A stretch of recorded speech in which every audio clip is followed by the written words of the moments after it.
Assalamualaikum warahmatullahi wabarakatuh. Hai para pencinta catur dan para caturmania, selamat datang kembali di Legenda Catur Dunia. Seperti yang saya bilang tadi pagi, kita akan bergeser ke turnamen lainnya kawan, yaitu ke Biel International Chess Festival yang ada di Swiss. Event ini ada 3 kategori utama: kategori open, kategori terbuka, kategori close atau tertutup, dan satu lagi Swiss Championship yang diikuti oleh para pemain Swiss sendiri kawan. Di kategori tertutup dimainkan oleh super grandmaster yang kemarin sudah saya sebutkan. Ada Andrei Esipenko, Domaraju Gukes, Lee Kwang Lim, Abdusattorov, Salim Saleh, dan beberapa pemain lainnya. Ada juga Vincent Kemmer kawan. Nanti kita akan ulas game dari kategori tertutup ini yang sudah memainkan permainan klasikal. Di beberapa hari sebelumnya sudah memainkan catur 960, juga permainan rapid kawan. Dan kita sekarang fokus ke permainan klasikal di babak pertama, dan game yang saya pilih ini adalah game antara Abdusattorov versus Domaraju Gukes kawan di babak pertama. Langsung saja kita ke atas papan. Di permainan catur 960 dimenangkan oleh Vincent Kemmer, Abdusattorov berada di tempat kedua, dan Lee Kwang Lim berada di tempat ketiga. Sedangkan di permainan rapid dimenangkan oleh Lee Kwang Lim kawan. Sekarang ini adalah permainan klasikal. Kontrol waktunya adalah 90 menit seperti biasanya. Nanti selepas langkah ke-40 ada tambahan kontrol waktu lagi kawan.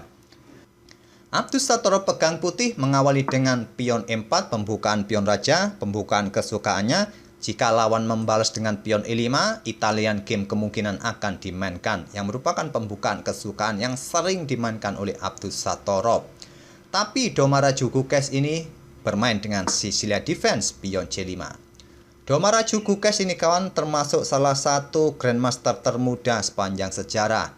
Sebelum ada Abhimanyu Mishra, tentu Sergei Karyakin yang memegang rekor itu. Dan nomor 2-nya ini adalah Domaraju Gukes yang mendapatkan gelar Grandmaster saat masih berusia 12-an tahun.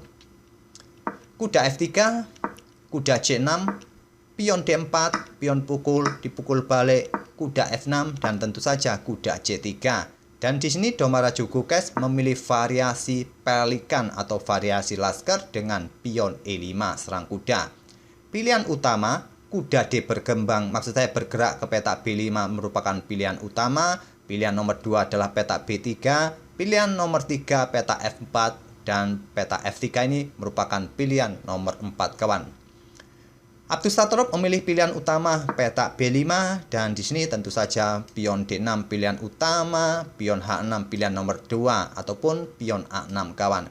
Pilihan utama dipilih oleh Domaraju Gukes, lajur utamanya. Dan di sini kawan, pilihan utama bagi putih, gajah G5 atau kuda bergerak ke petak D5 menantang pertukaran kuda merupakan 2 pilihan utama.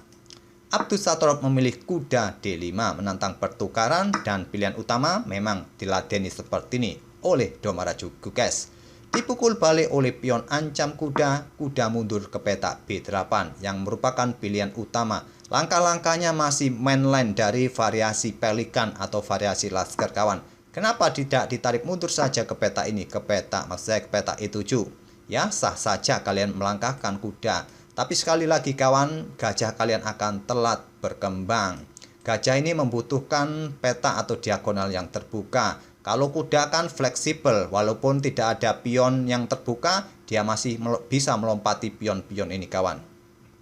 Tapi masih sah saja, masih ada yang memainkan kuda mundur ke peta E7. Tapi tidak dengan Domaraju Gukes, dia memilih variasi utama mundur ke petak B8, sekarang pion A4. Dilanjut dengan gajah E7, di sini gajah E2, dan Domaraju Gukes rokade. Rokade juga oleh Abdusattorov, dan pion F4 dimainkan, dibalas dengan pion B4.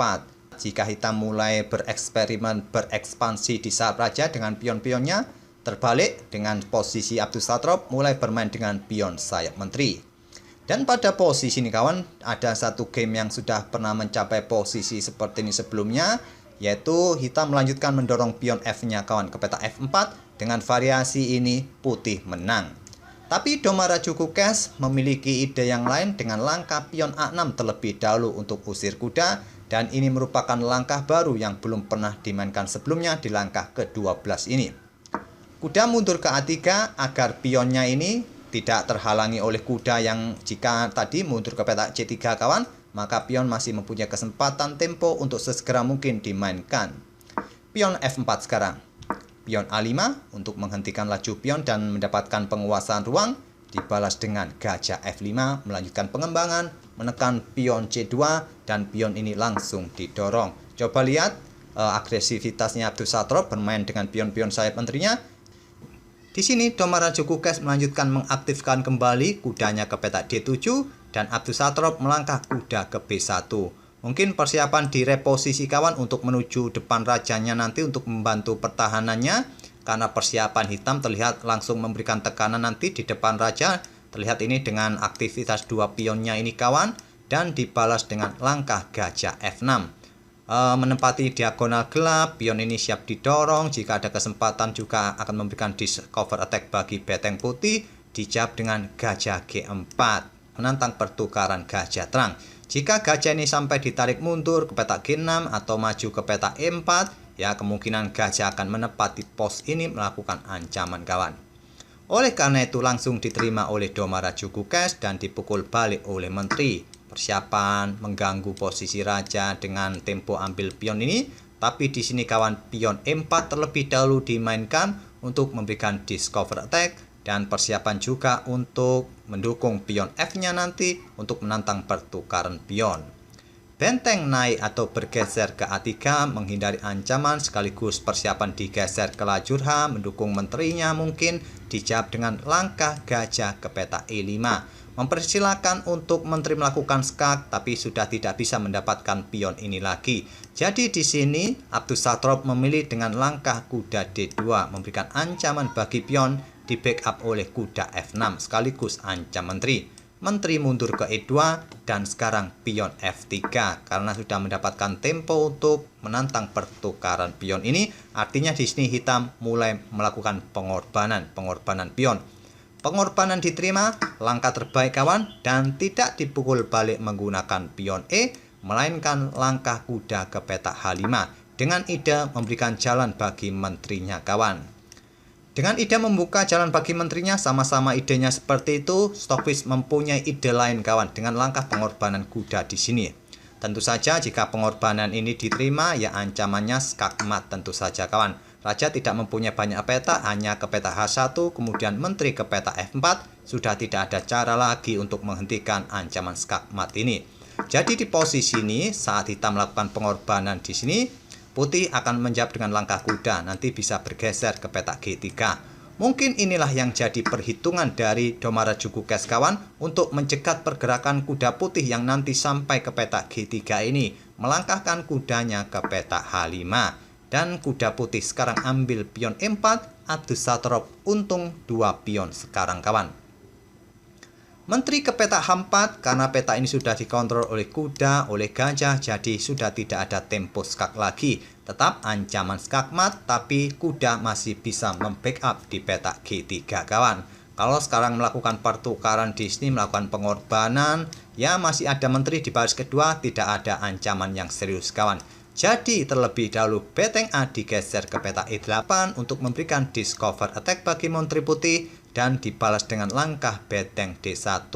Tidak khawatir soal discover attack. Kalaupun sekarang gajah ini sikat kuda, masih bisa dipukul balik oleh pion dan sama-sama kawan menteri masing-masing dalam ancaman. Jadi tak ada masalah bagi putih. Oleh karena itu, pada posisi ini tidak melakukan pergerakan gajah sikat kuda, melainkan cukup ke peta F4 oleh Domara Jukukes, discover attack dan menantang pertukaran gajah. Nanti peta F4 ini bisa diduduki oleh kuda, menteri melakukan ancaman di sini, dan di sini ancaman discover attack diantisipasi dengan gajah E3. Kalau melakukan pertukaran perwira di sini kawan, ya tetap saja tak ada masalah nanti bagi putih. Benteng F6 lanjut Domara Jukukes, apakah digeser ke lajur G, ke lajur H bisa jadi pilihan atau ditumpuk nanti bisa juga jadi pilihan. Di sini benteng D4 mengepin gajah terhadap menteri dan dibalas benteng H6. Menteri bergeser ke D2 menghindari pin-pinan sekaligus memberikan tekanan dan di sini kawan pion G5 dimainkan untuk membackup gajahnya. Coba lihat. Walaupun dalam posisi menekan dengan memainkan pion G5 ini, posisi rajanya juga semakin terbuka kawan. Tapi ini merupakan langkah terbaik, langkah engine. Dilanjut dengan benteng bergeser ke peta E4 menantang pertukaran dan terjadi pertukaran benteng di sini dipukul balik oleh pion Domaraju Kukes melangkah kuda F6.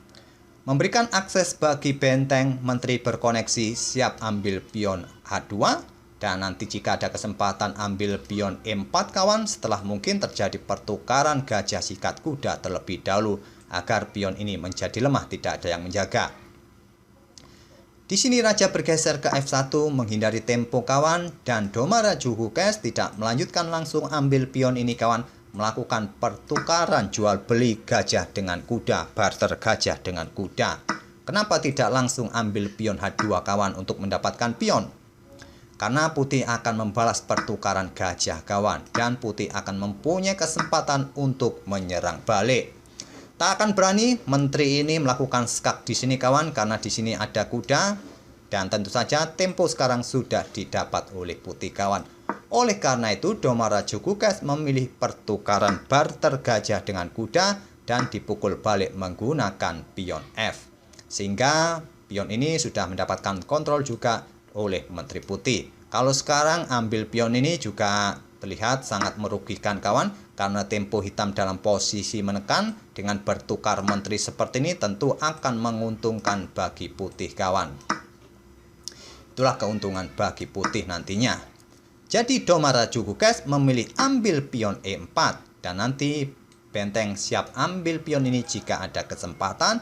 Di sini raja bergeser ke peta G1 untuk menghindari tempo skak agar menterinya nanti aman kawan. Kalau sampai melakukan pergerakan seperti ini bisa bahaya kawan. Ini akan memaksa raja naik dan menterinya bisa tewas di langkah berikutnya. Atau satu langkah berikutnya pun juga bisa skakmat. Dengan menteri ke peta E4 pun bisa skakmat. Raja bergeser ke G1, kontrol peta H1 dibalas dengan langkah kuda G4. Ancam gajah juga memberikan dukungan bagi benteng ambil pion H2. Tapi permainan masih cukup seimbang. Memang posisi hitam dalam posisi menekan, tapi koordinasi benteng, menteri, gajah, dan posisi raja masih memungkinkan permainan remis kawan. Menteri D3 langkah terbaik untuk segera untuk menetralisir kekuatan menteri hitam. Menteri ke E5 dikejar lagi oleh menteri D4. Ternyata langkah menteri D4 ini merupakan langkah blunder kawan. Langkah terbaik pada posisi ini adalah harusnya gajah ini bisa ditarik mundur ke peta D2. Kalaupun di sini hitam melanjutkan dengan langkah benteng ambil pion H2, maka selanjutnya gajah C3 serang menteri kawan. Di sini kemungkinan menteri akan mundur ke peta E7 dan benteng A1 bisa dimainkan. Nanti segera untuk bergeser ke lajur E ataupun ke lajur F kawan. Dan di sini engine menyarankan benteng H1 membuat langkah pengorbanan, tapi jangan ambil kawan karena kuda skak dan menggarpu menteri tewas. Jadi cukup bergeser ke sini dan langkahnya nanti bolak-balik, permainan bisa remis kalau melakukan skak-skak yang bolak-balik. Tapi di sini menteri D4 oleh Abdus Satrop menantang pertukaran menteri sekali lagi dan menteri bergerak ke peta F5, langkah terbaik untuk memberikan ancaman yang serius melakukan skak di sini kawan. Diikuti nanti benteng yang juga bisa beraksi untuk pukul pion H2 setelah raja ini naik tentunya. Dan di sini menteri putih D3 lanjut Abdus Satrop, langkah terbaik untuk menghadang pergerakan menteri hitam. Tapi tetap saja kawan karena tadi hitam sudah mendapatkan tempo yang bagus. Di sini putih masih dalam posisi yang kolaps. Tapi sayangnya Domaraju Kukes tidak menemukan langkah kelanjutan terbaik. Dia menggeser menterinya lagi ke peta E5, langkah yang melewatkan langkah emasnya.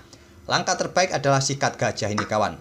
Dan jika menteri pukul menteri masih bisa dipukul balik oleh kuda, untung satu kuda. Tapi jika di sini kuda ini disikat oleh menteri putih, maka akan memberikan jalan bagi menteri hitam beraksi di sini. Dan ini akan memaksa raja akan naik kawan. Kalaupun naik ke peta G2 agar menjaga pion H2 ini, maka menteri hitam bisa ke peta C3. Maksudnya ke peta C2 skak.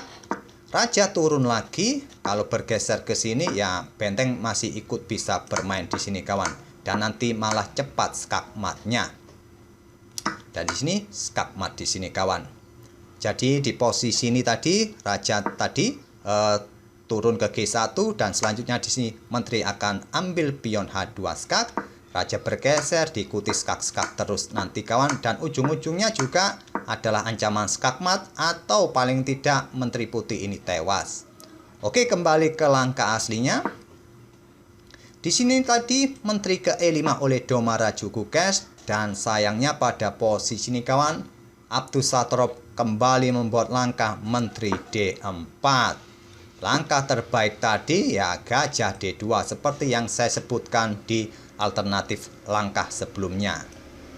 Menteri D4 pilihan oleh Abdusattorov, menteri ke F5 lagi, dan menteri D3. Baru sekarang Domaraju Gukes menemukan langkah terbaik. Dia tidak mau mengulangi langkah menteri sehingga three-fold repetition move berakhir miss jadinya. Di sini Abdusattorov memilih untuk pukul kuda, tidak pukul menteri kawan, berharap dengan keseimbangan materi masih bisa menang. Tapi sudah tidak bisa lagi kawan. Seperti yang saya sebut tadi, menteri hitam mulai menusuk di baris pertama. Raja memilih petak G2, menteri C2 skak, raja mundur ke F1, benteng F6 keluar skak, raja bergeser ke E1, menteri B1 skak, raja naik ke petak D2, dan di sini ada satu langkah untuk membuat skak dengan menteri ke petak D2. Tapi di sini kawan Domaraju Gukes memilih langkah bertahan dengan raja bergeser ke petak F8, langkah terbaik untuk menghindari tempo skak dari menteri putih yang ambil pion G5-nya skak dan nanti akan memberikan kesempatan untuk menyerang balik. Kalau kalian melakukan skak di sini tadi kawan dengan menteri B2 skak, ya raja ini tinggal bergeser saja ke E1 dan seterusnya bolak-balik saja kawan, jadi percuma. Jadi dia memanfaatkan tempo untuk bertahan, sekaligus nanti jika ada serangan kawan, raja ini bisa bersembunyi nanti ke sini dan seterusnya. Raja di sini naik ke petak C3, pilihan terbaik salah satunya adalah benteng ini yang ke C3, dan di sini benteng F1 mulai mendukung menterinya di baris pertama ingin menusuk dari belakang. Menteri putih ke E2 persiapan untuk mendukung di baris kedua, dan Domaraju Gukes juga tidak terburu-buru untuk menyerang dengan benteng C1 kawan, tapi bermain dengan pion G4. Langkah-langkah terbaik dipilih oleh Domaraju Gukes kawan. Ini untuk mendukung bentengnya jika ingin bermain di sini kawan. Raja putih D4 lanjut Abdusattorov dan benteng D1 skak. Raja memilih mundur ke petak C3. Kalau mundur ke petak E2 ini kawan, maka selanjutnya ya benteng bisa digeser ke sini pun juga bisa jatuh menteri putih kawan. Pilihan Abdusattorov adalah memilih petak C3, dan selepas menteri C1 skak ini Abdusattorov menyerah karena tidak ada pilihan lain selain petak B3 ini jika raja ingin bermain kawan. Dan selanjutnya benteng D2 pasti akan dilanjutkan oleh Domaraju Gukes. Kalau tidak mau kena skakmat, ya tentu menteri harus sikat benteng. Dan sampai di sini tak perlu kita lanjutkan lagi, kekuatan menteri sudah cukup untuk menghadapi benteng kawan. Itulah kawan permainan anak muda zaman sekarang antara Abdusattorov versus Domaraju Gukes. Dan dengan kemenangan ini kawan, elo rating tambahan yang didapat oleh Gukes sebesar 14 poin. Sehingga sekarang posisinya mendekati 2700-an kawan. Nanti jika menang lagi satu game lagi kawan, elo ratingnya sudah di atas 2700 dan sementara menempati posisi 39 dunia. Umurnya masih belasan tahun tapi sudah masuk jajaran 100 pemain terbaik di dunia. Semoga permainan kedua pemain ini bisa menghibur kalian dan kita akan bertemu di video-video berikutnya. Terima kasih. Wassalamualaikum warahmatullahi wabarakatuh.